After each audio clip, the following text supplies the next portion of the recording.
We still have just a couple more people hopping in, but I am going to dive in here so we can start on time. So first I will introduce myself. My name is Becky Moore. I am an associate here at the Financial and Life Skills Center. I provide a lot of one-on-one services for the center. That's kind of my primary focus, which is why I'm very excited to be here today to talk to you about budgeting, because I spend a lot of my time working on budgets with students and grad students and lots of different people that come visit us at the center. So today our focus is building a better budget. It's part of our financial literacy series at the Sokolov-Miller Family Financial and Life Skills Center. So very quickly here at the beginning, just to get to know kind of who is in our audience and who's joining us, I'm going to send out a quick poll to see who is here and how you heard about us. So it should be popping up on your screen.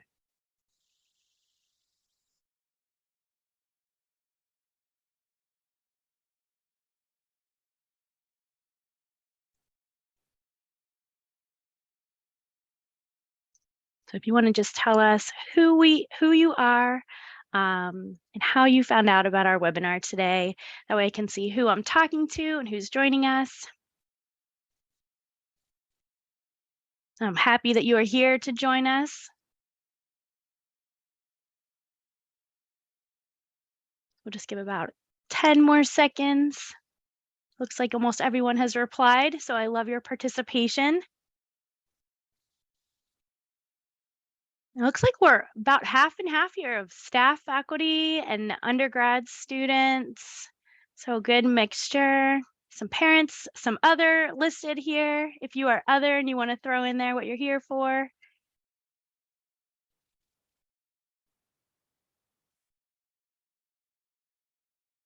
We will have a QR code at the end for the SMIL Ethical Leadership Challenge. So if you're here for that, that will pop up at the end today as well.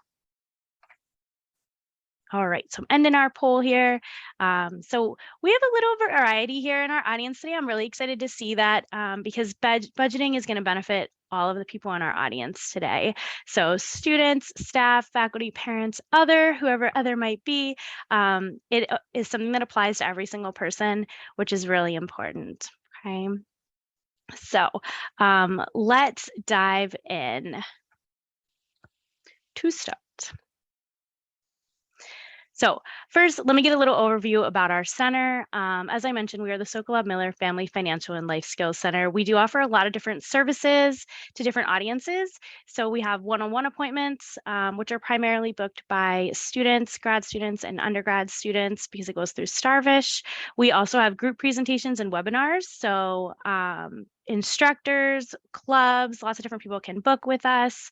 We have self-study modules, which are open to anyone, including the public, even if you are not a Penn State alum or student. We also have a mentoring program. So if you're interested in being a mentee or a mentor, feel free to check out our website. And then finally, we have workshops that are going to be coming soon. So keep an eye out for that here in the spring. Okay. All right. Oh, sorry, my slide is not changing. There we go. So we're going to start here with our ladder to financial success. So we use the ladder as a framework for money management. You can't just hop to the top of the ladder, right? If any of you have ever climbed a ladder, you got to take it one step at a time or one rung at a time. So the ladder begins with the fundamental concept of budgeting. And that is like the very first step of personal finance management is to create a budget. So from there, all the other steps are possible. A lot of people will book one-on-ones and they'll come in and be like, I really want to invest. Okay, well, let's make sure you have the money to invest first, right? And make sure that we're in a good, secure spot financially to be able to do that. So when it comes to budgeting, it is important to remember that budgeting is very personal. So we'll cover a general overview today, but it is a unique process for each person. Okay, so all of you are going to interpret these things maybe a couple of different ways. I also know from experience that sometimes there's a negative connotation associated with budgeting, that people don't want to talk about it or they don't want to take the time to do it. But I can assure you that I've met with many students, and when they leave a budgeting appointment, they tend to feel less stress and more in control because they know where their money is actually going. They can see what's coming in, they can see what's going out, and you can see the steps to take if you need to make a change. Okay, so in most cases, budgeting is actually more of a stress reducer than a stress creator for people. So let's dive in and chat about making a budget that's going to work for you and for your specific circumstances. So this is our example student here, Alex. So Alex has a budget, okay, which you can see on the screen. What I would like you to do is use the chat. And in the chat, just type in, what are some things that we can learn about Alex from his budget? So what are some things that maybe you notice? Is there anything that stands out to you? If you want to just throw that in the chat, anything that you're noticing based on his budget? What are some things we can learn about him?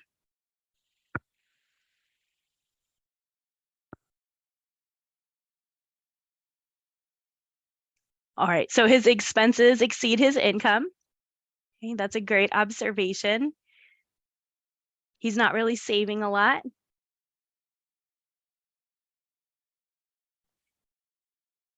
Any other thoughts or ideas?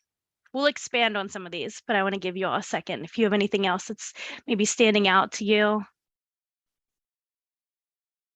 So his expenses are listed on the left and his income is listed on the right, if you're not sure how we're reading it. Yeah, so his income looks like it's about 1,352 or 25, so 1,325, but he's spending 1,795. So he might think that he's maybe like in a good spot because he's like, yeah, I'm budgeting, I'm making a budget, I'm recording these numbers, but that doesn't necessarily mean that he's in a good spot financially, right? In his case, he has that surplus, which is in a negative. So it's actually a shortage of $470, possibly every single month, since this is a 1-month budget. So he's in the negative each month, which might also mean that he has maybe some credit card debt. There is a credit card payment listed on there. That's like $35. So maybe he's paying the minimum on that. So on the surface, Alex might look good. But when we dig a little bit deeper, we might discover that he's going into some pretty hefty credit card debt. So we want to be able to address that and come up with a plan to overcome that. We also want to consider like his different income sources and how those might change over time, and if he needs to adjust his spending to account for those changes in income.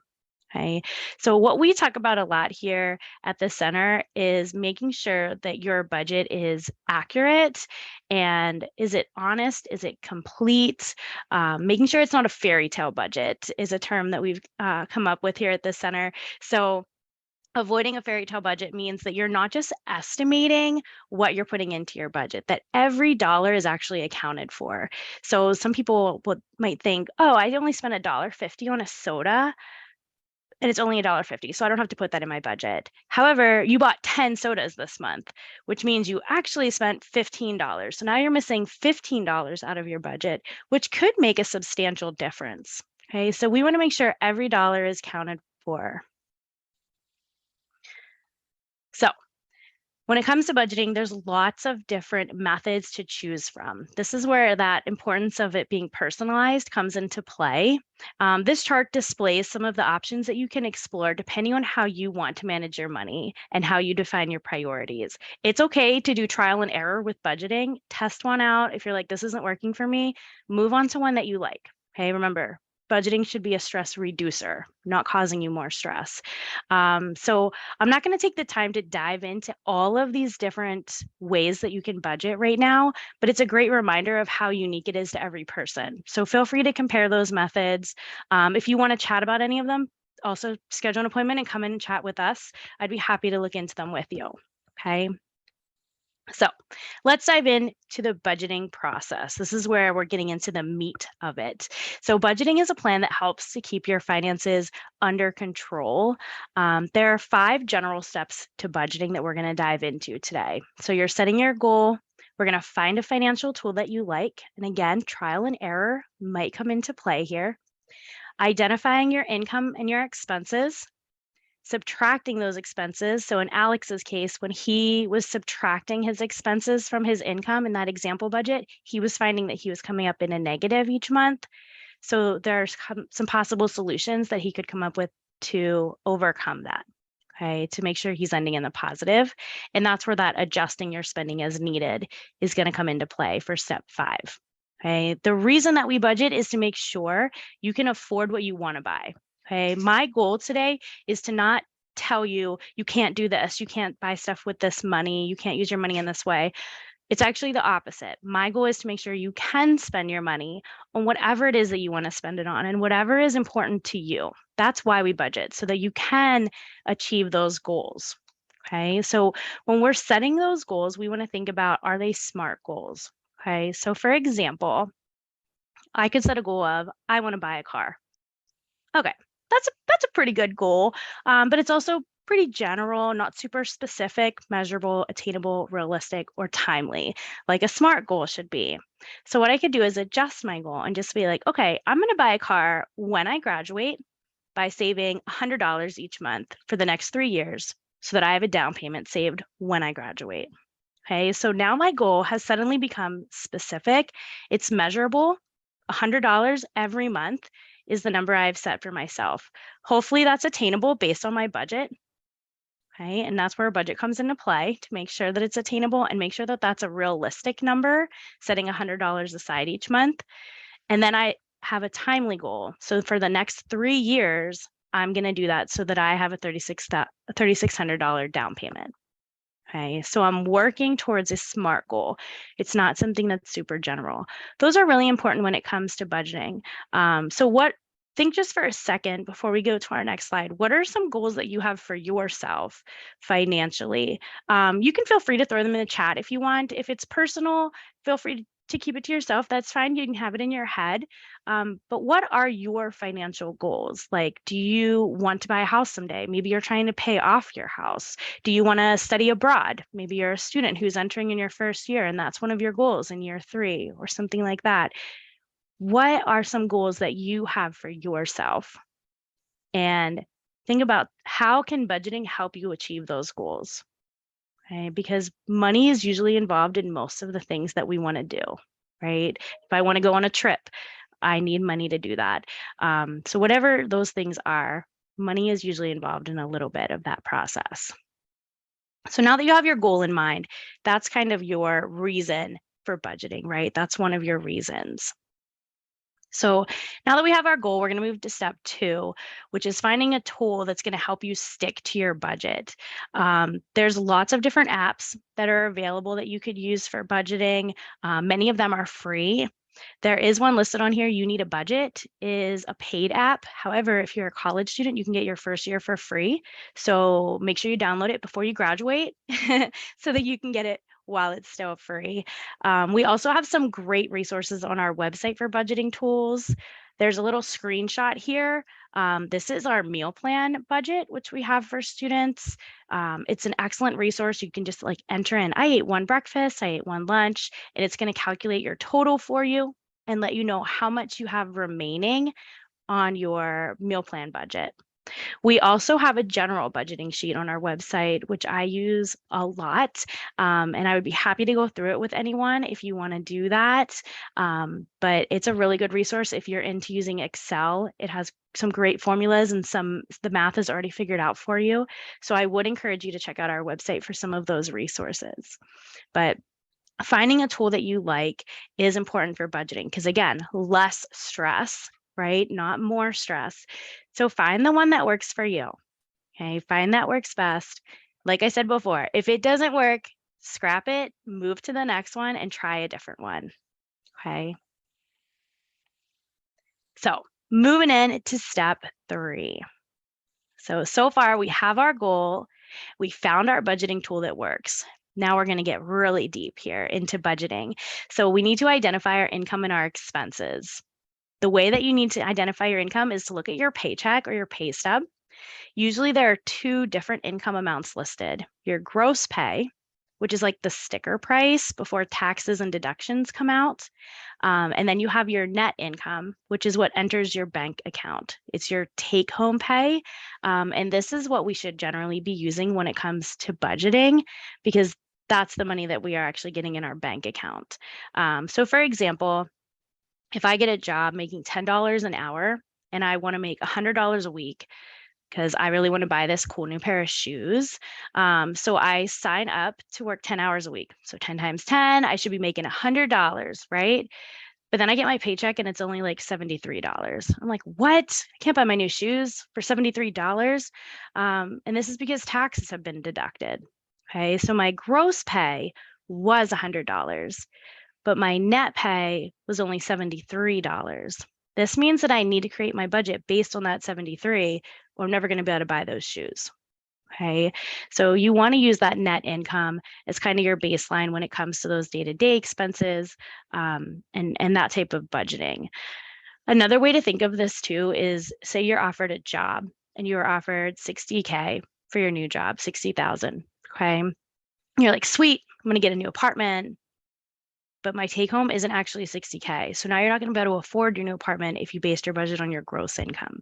Okay, so focusing on that net income after taxes, after deductions, which could be like your retirement, it could be your life insurance, it could be health insurance, different things like that might fall into your deductions. The more deductions you have, the higher that percentage will be. Generally, it's probably between 25 and 30%. Okay, just to give you an idea of what that difference might be. So now that we know our income, we have our net income figured out, we need to figure out how to track our expenses. When it comes to tracking expenses and adding them to your budget, sometimes people don't know where to start. So I suggest starting by asking yourself, how are you actually paying for your expenses? Are you using credit card? Are you using a debit card? Are you using cash? Depending on how you're paying might be a way for you to backtrack, especially if you haven't started budgeting and you need to look back at your recent expenditures. That's kind of an easy way to do it. So using your receipts, especially with cash, because there's no other way to double check your amount other than using your receipts. So using receipts, checking your bank statements if you're using a debit card or credit card statements if you have a credit card. And then once you add those expenses to your budget, you can get rid of those receipts. So you don't have to have folders and folders of receipts for the last 5 years. Okay. Once it's recorded and it's in your account accurately, or it's on your credit card statement accurately, you don't have to keep those receipts the whole time. If you are also a person who's like, Becky, I don't want to keep an envelope of receipts even for like a week, then you can use your phone. So there are a couple of different ways to get receipts on your phone. You can get text receipts, you can get email receipts. If you get a paper one and you don't want to keep it, take a picture of it and just delete the picture on your phone when you're done. Okay, don't be like me who leaves them sitting on my car passenger seat. Weakness. So find a way to keep those receipts until they go on your budgeting sheet. What I recommend doing is taking just like 2 minutes every week to add in your expenses to your budget. So it doesn't have to be like every day I have to do this, like weighing me down type of thing. Just be like, all right, every Sunday night before I go to bed, I'm just going to add my expenses from the past week, which literally takes about 2 minutes of time, depending on how much you're purchasing. And getting those numbers in. If you're using an app, sometimes the apps are pulling it in automatically that you don't even need to take that time. Okay, you just need the time to look at your budget and adjust it as we go. Okay, so it is a very small amount of time that we are actually contributing to adding those expenses. So continuing forward, we now figured out what our income is, and we figured out where to find our expenses. So we need to categorize and organize these items. This is where the apps or Excel sheets really come into play. On the screen is an example actually from the budgeting sheet that we use at the center. So I apologize if it's kind of small on your screen, but it has many different categories on it that you can place your expenses into, including savings, which we'll come back to here in a second. But it's really important to note that savings is also on there because one of our goals should be to also have like an emergency fund. Okay, so we'll come back to that in a second, but let's talk about some of our different categories here and figuring out our minimum monthly expenses. So when we are adding in our expenses, some of them are wants and some of them are needs. Okay, and maybe your need today was a coffee from Starbucks, and that's totally fine if that was a need for you. Okay, so it's unique to each individual what your wants and needs are. But we want to be able to figure out what is our minimum monthly expenses and what that total is to figure out our emergency fund. Okay. When I say minimum monthly expense, what I mean by that is your like necessities. What do you need to pay for to live and to maintain your living situation? So it could be like your shelter. So like apartment, house, wherever it is you might live, food, essentials, those types of things. Um, Stuff like buying a video game or Netflix might not fall into those monthly minimum expenses because they might not be necessities for us. Okay. So figuring out what is that minimum is going to be really important when it comes to our budget. We also don't want to forget about quarterly or annual expenses. For example, I pay my water bill quarterly. This means that I need to plan for that expense every 3 months. Okay, so it's not going to necessarily be paid every single month, every 3 months. So there are a few ways that you can budget for those types of expenses. And one is by utilizing that savings category that's over there. If we're utilizing the savings category, it allows me to separate that payment and prioritize it so that I'm not paying a huge chunk of money at one time. Okay, so let's focus for a second on the savings category, and then we'll hop back in to main budgeting. So that savings category, in this particular budgeting sheet, it's including a couple different things. Okay, it can include deposits for your emergency fund, which this person has listed. And it also includes those periodic expenses. It might also include things like investments. If you eventually get into like having an IRA, for example, that might be listed within that column so you know what you're contributing there out of your monthly expenses. So first, let's address the emergency fund. The purpose of an emergency fund is to prevent taking on additional debt and to have security when financial emergencies occur. Note that I said when and not if, okay? Because most of us are going to have some type of financial emergency, whether that be big or small.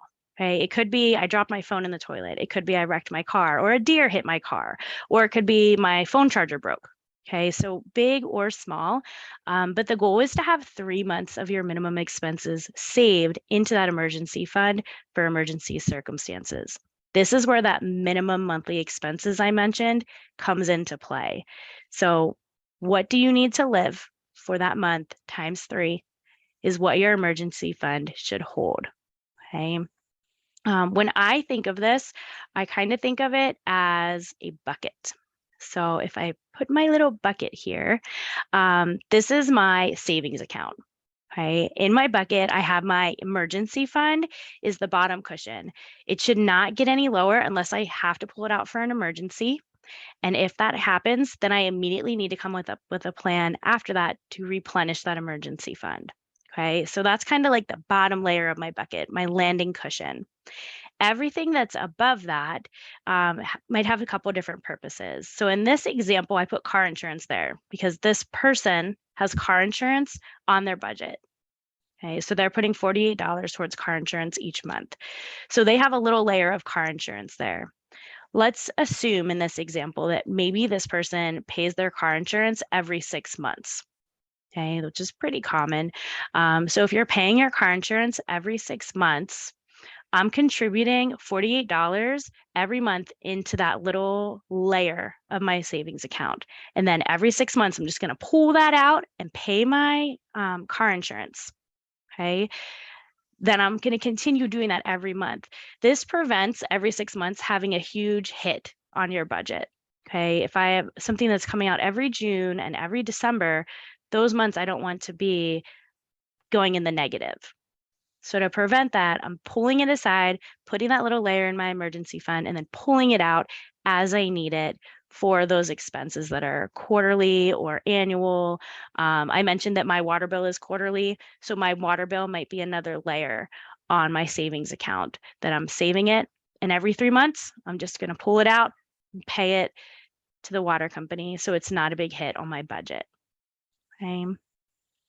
So with that being said, we're going to dive into step 4. So now we've started tracking and we can see what you're spending. because you're listing all of your expenses. You can really rein in and use your budget by setting specific amounts of money that you would like in each category to determine if your budget is where you want it to be. In this example of a monthly budget, the blue column is the column that this person has set based on their $950 income each month. Okay, so we're looking at this on a monthly basis. They split up their income so that all minimum monthly expenses are covered. Okay, so like their housing is covered, their utilities are covered, food is covered, those necessities to keep living. But then they also have places for entertainment and other. Transportation might have wiggle room depending on what falls into that category. If you have a car, if you don't have a car, if you're using Lyft or Uber, things like that could fall in transportation. So some of these are going to be different each month, but every dollar has a place, okay, including savings. Okay, this person is putting 100 into their savings for emergencies. They're putting $48 in for car insurance. Okay, so every dollar has a place.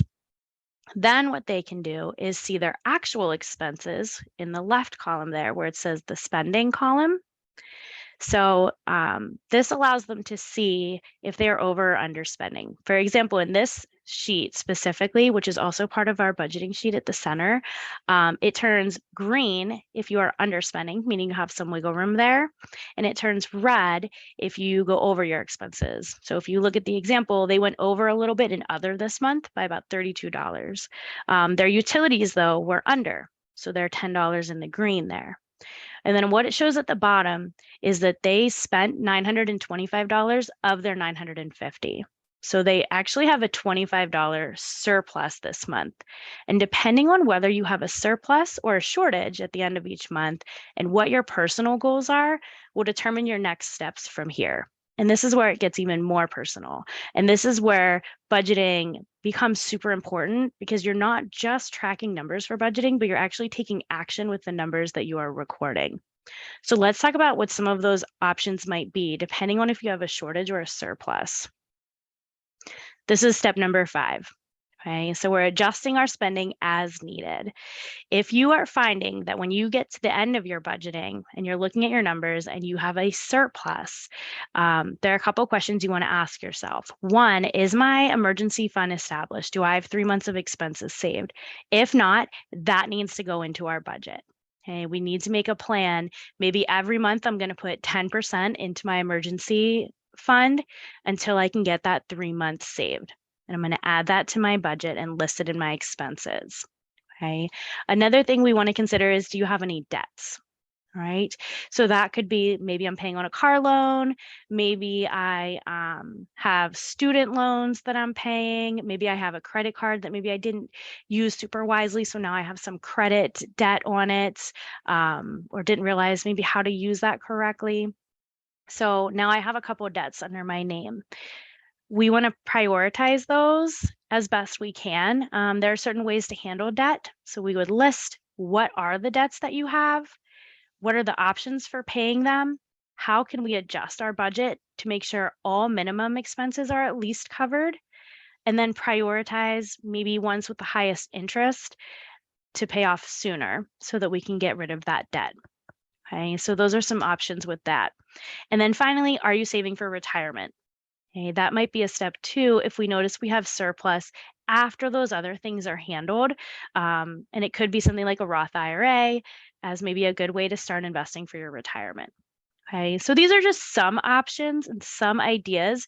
If you already are a person who's budgeting, or you start budgeting and you notice, I have a lot of extra. Now let's look at the opposite side of the coin. If I don't quite have very much extra, I might need to adjust my budget the other way. So if I have a shortage, and this is also, I feel like, a bit more common for a lot of us, myself included, nowadays because of inflation and having some difficulties with that, with a lot of our expenses increasing, we might be in a spot where we're having shortages now. So we need to figure out some creative ways to address that. So one of those ways is analyzing our wants versus our needs when we're adding them to our budget. That's why it's important to itemize our budget and list out, what are we are we spending our money on? So if we see like, oh man, I went to McDonald's 20 times this month, that's maybe an area I could like cut back on just a little bit, or maybe I could order small meals the whole time instead of large meals, or just kind of prioritizing those small things does make a big difference over the long run if you continue to make it a habit. So like cutting back a little bit maybe on eating out, finding spending leaks. So maybe I'm paying for Hulu, but I'm not using it. Why am I paying for that monthly subscription if I'm not even utilizing that service? Okay. And there's lots of services like that that might be running in the background that we have on like automatic payments that we need to address and be like, why am I paying for this if I'm not even using it? The other thing to know here is that monthly minimum expenses. You need to know what the cost is to cover your necessities for each month, because that should be falling into your needs category. Anything above that might be the wants or maybe areas that we could cut back if we need to. There are some other ways you can find more creative options for saving. Some of these do take more time than others, depending on your situation. So, like one of these listed is additional roommate. Well, if you're living in a dorm, you probably can't get an additional roommate. Moving to a cheaper location, that's something else that takes time and possible additional finances. So you need to look at your specific situation to know if something like that would work for you. There are options like food banks and things like that, depending on where your finances are landing. And then there are some other ways to save, like using a grocery store app. For example, this is one thing that I personally do to help me save money rather than going in the grocery store, because I know if I go in the grocery store and I walk through that bakery aisle, I am going to want those brownies and those donuts, especially if I'm hungry. So, to prevent me from going in and buying those things, I am avoiding impulse buying by just using a grocery store app. And it actually saves me a lot of money on my groceries because I'm only buying the things that I need and that I'm planning for in that moment. And then I never go in the store, I just pick it up in the parking lot. So things like that are ways that we can get creative to save some money if we have a shortage in our budget. The last one listed here is a way to earn more. This is what most of us think of when we're doing our budget and we find that we have a shortage, is to get maybe an additional job, maybe to try to get a raise. You could sell items online or have like a yard sale, work overtime. I would say that most of these are probably not long-term solutions, right? Most of us don't want to work two jobs forever or work overtime forever.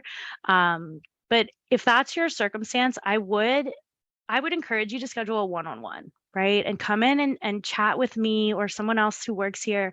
And we can work through that to really look at your budget and see what areas we need to make some adjustments. So to overview our budgeting, okay, so we set our SMART goal, right? It's specific, it's measurable, attainable, realistic, and timely. Okay, so not just, I want to buy a house someday. Okay, but like, when do you want to buy a house? Do you want to try to buy a house before you're 30? If so, that's great. That's timely. But is it realistic? And do you have a way to attain that goal? Okay, and how are you going to do that using your budget?